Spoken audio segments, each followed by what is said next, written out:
जय Jinendra, welcome to Jain रसोई। और आज हम बनाने वाले हैं सोया चाप टिक्का।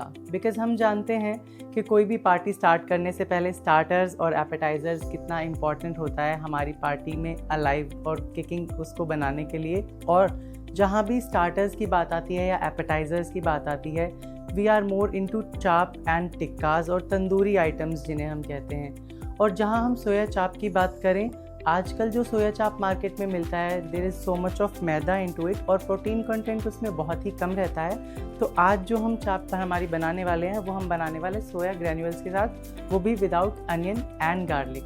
तो चलिए शुरू करते हैं।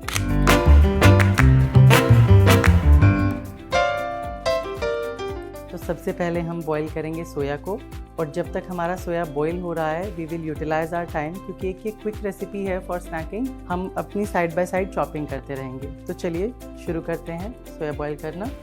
उसके लिए हम लेंगे एक पैन,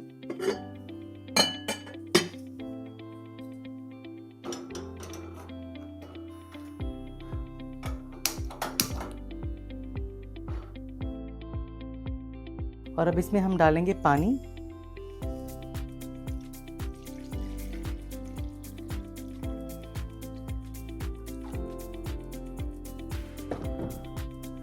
और साथ ही एक छोटा चम्मच नमक।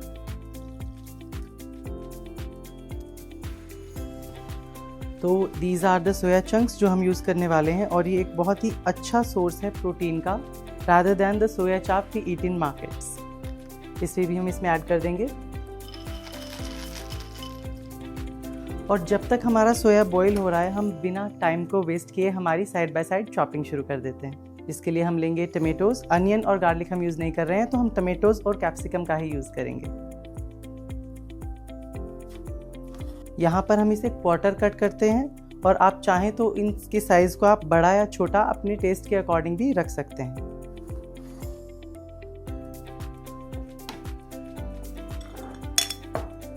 अब इसे हम एक तरफ रख लेंगे, और इसी तरीके से हम कैप्सिकम को भी चॉप कर लेंगे। जो भी शेप आप चाहें उसी तरीके से कट कर सकते हैं। It's all up to you only.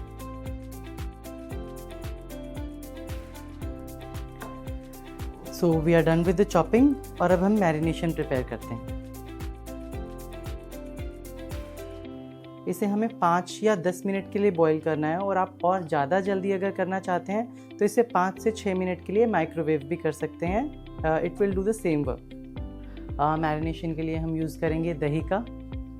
So we will take बड़ा बोल जिसमें आपके सारे इंग्रेडिएंट्स एक साथ आ जाएंगे। तो जैसा कि हम देख रहे हैं कि पानी अच्छे से बॉईल हो चुका है और सोया भी सॉफ्ट हो चुका है। इसे अब हम इसी पानी में छोड़ देंगे। इसे फर्दर बॉईल करने की ज़रूरत नहीं है, ये इसी पानी में अपने आप ही और सॉफ्ट हो जाएगा।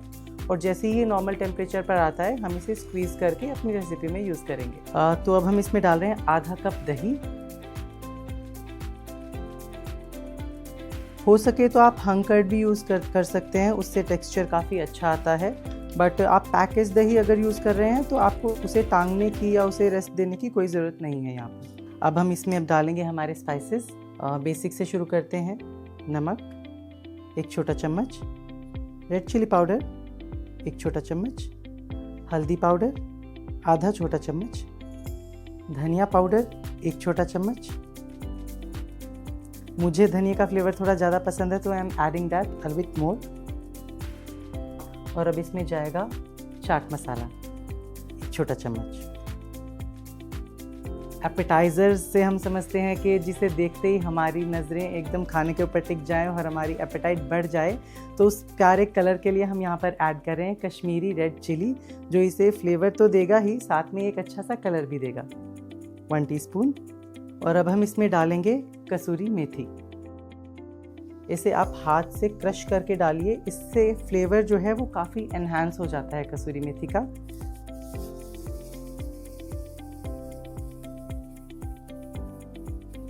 और अब हम इसमें ऐड करेंगे हाफ लेमन जूस और जिंजर और ग्रीन चिली का पेस्ट। यहाँ हम गार्लिक यूज़ नहीं कर रहे हैं because we are into Jain rasoi, तो आप गार्लिक को रिप्लेस कर सकते हैं बहुत अच्छे तरीके से जिंजर और ग्रीन चिली पेस्ट के साथ। तो हमने यहाँ पर 2 ग्रीन चिलीज़ और हाफ इंच जिंजर को जो है कूट लिया है बहुत अच्छे तरीके से हल्के से नमक के साथ। नमक डालने से क्या होता है, वो अच्छे तरीके से कुट जाता है और ज़्यादा ग्रेनी नहीं रहता।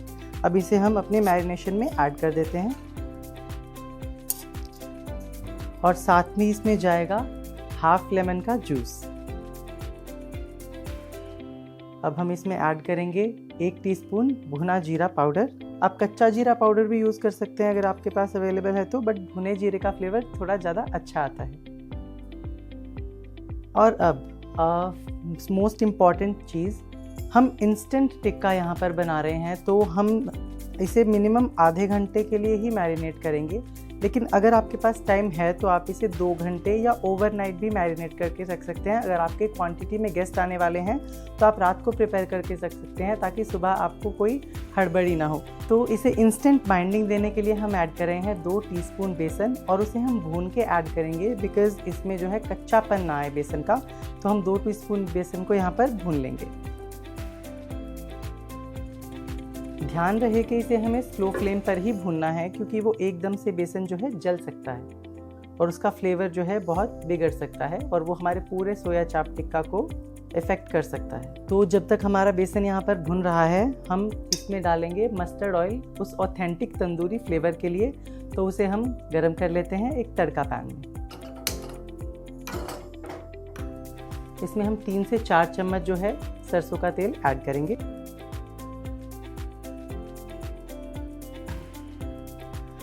और हमारा बेसन यहाँ पर भुन चुका है।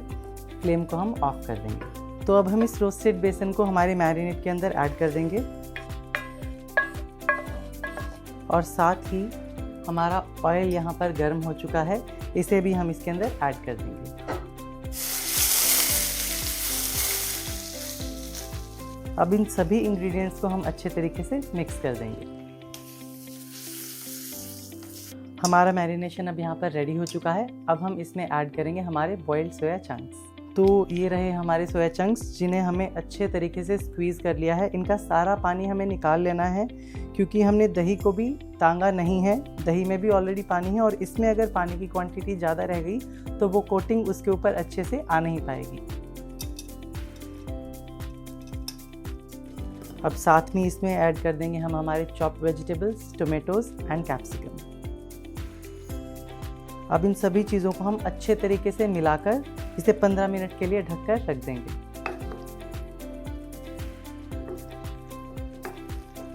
तो इसे हम ऑथेंटिक तंदूरी टेस्ट देने के लिए हम चारकोल से स्मोक करेंगे, जिसके लिए हम एक चारकोल को यहाँ पे अच्छे तरीके से चार कर लेंगे ओपन फ्लेम के ऊपर। और जब तक ये कोयला जो कोल है अच्छे तरीके से रेडी होता है हमारी स्मोकिंग के लिए, हम हमारी इस मिक्सचर के अंदर एक कैविटी बना लेंगे जहाँ पर ये कोल हम प्लेस करने वाले हैं।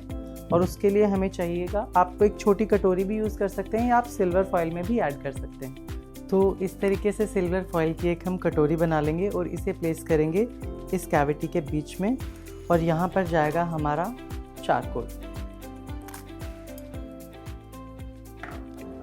और अभी हमें बहुत स्विफ्ट एक्शन लेना है। हम ये घी को इस गरम चारकोल के ऊपर डालेंगे सो दैट वो स्मोकी फ्लेवर उसके अंदर इन्फ्यूज़ हो सके। और इसे तुरंत ही हमें ढक देना है बिकॉज़ हम नहीं चाहते कि हमारा स्मोकी फ्लेवर ज़रा सा भी सोया चाप के बाहर जाए। और अब हम इसे 15 मिनट्स का रेस्ट देंगे। तो अब इसे रेस्ट करते हुए 15 मिनट्स हो चुके हैं। अब हम इसे अनकवर करेंगे और इसे दोनों तरीके से आप पका सकते हैं, either in an air fryer या फिर आप डायरेक्ट फ्लेम पर भी इसे पका सकते हैं स्क्यूअर्स के थ्रू। और तीसरा एक तरीका जो हम आपको दिखाने वाले हैं कि स्क्यूअर्स या ओपन फ्लेम और तंदूर जब अवेलेबल नहीं होता तो हम पैन फ्राई भी इनको कर सकते हैं।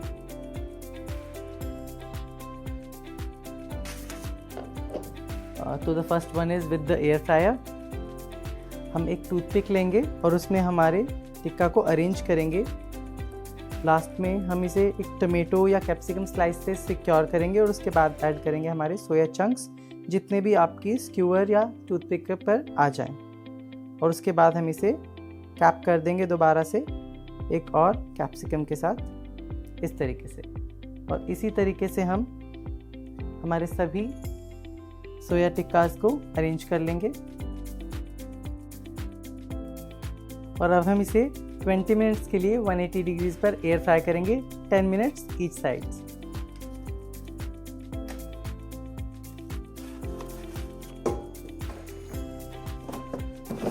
और अब हमारा सेकंड और सबसे कन्वीनियंट तरीका पैन फ्राई करना। उसके लिए हम 1 टेबलस्पून ऑयल या बटर ऐड करके हम इसे डायरेक्टली फ्लेम पर पैन फ्राई कर लेंगे।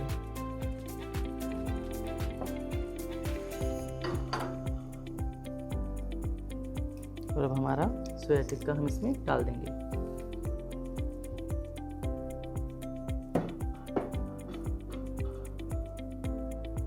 आप इसे कवर करके भी पका सकते हैं सो दैट इसके फ्लेवर्स और जूसेस जो हैं वो इसी के अंदर इंटैक्ट रहें और ये काफ़ी जूसी टेक्सचर देगा इसे। जैसे ही हमारे वेजिटेबल्स के ऊपर और सोया चंक्स के ऊपर ऐसे ग्रिल मार्क्स आ जाएंगे, as you can see in the video, brown 4 marks आ गए, दैट मीन्स ये रेडी है हमारी प्लेटिंग के लिए।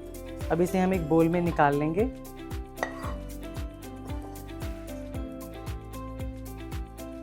आप इसे चाहें तो सिर्फ लेमन के साथ और कोरिएंडर के साथ भी सर्व कर सकते हैं, but if you want it to be more rich you can add melted butter and fresh cream into it, as I am doing in this video.